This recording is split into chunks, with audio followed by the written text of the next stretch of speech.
Alright, so let me introduce you all to my second major failure. And this is a very, very stupid thing that I did. This is a bucket of K1 and dirt, wood chips, mulch, straw, whatever else is on the floor. And let me tell you what happened. What I've been doing is I've got this hose running into my swirl filter, and each time I've had to add water to the system due to a spillover or due to, a slight water change, whatever done, I just top off with fresh water right into my swirl filter. And, on a system of 1,000 gallons, or we'll say 700 right now because the middle tank's not really running, you add in 10 or 15 gallons of chlorinated water, it doesn't really matter. It gets diluted out. Plus, the next system in line is the biofilter, which swirls it all around, bubbles it a lot, knocks a lot of that chlorine out, and then you go through the first sump, the second sump before it's actually pumped in. So you got some time to knock some chlorine out. And it's been working just fine. Now let me tell you what happened. I was out here last night. My wife was out here feeding the fish, and we were talking.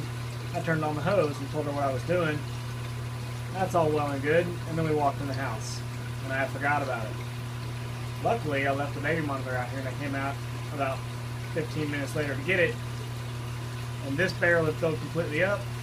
And the real problem is that the next barrel in line, my K1 filter, it had filled completely up, and with all the air bubbles and stuff swirling in it, it was boiling all of my K1 over out the side of the barrel. So it was going down between the barrels here, down between the barrels here, all down inside the windowsill. It was all down here underneath the stand, down there. It's all stuck between the barrels and the tote on the back barrel. And this stuff's expensive, so I had to recover it for sure, as much as I could. So I crawled up here with a vacuum and just stuck the hose down between the barrels and sucked up as much as I could, and then crawled underneath and sucked up everything I could underneath there. But because of that, got a bunch of dirt and crap in it, and now I'm having to pick through it.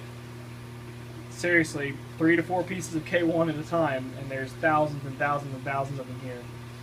Having to pick through it and try to get all these wood chips and hay and crap separated away from it and get it thrown back into the system. So, just a little lesson for y'all. Don't top off your barrels like that and walk away. Highly would recommend some sort of, float auto top off system. If you are going to do an auto top off, just put a float on it. Go buy yourself a, a float valve for like a cattle tank for $10 at an implement or a tractor, farm supply store. That, or put some sort of screen if you're going to do a K1 filter. Put it in a contained barrel, or put a screen or something on top of it, so even if that barrel does spill over, your K1 doesn't spill out. So, yeah, 2 days and 2 failures. So we'll see what tomorrow brings.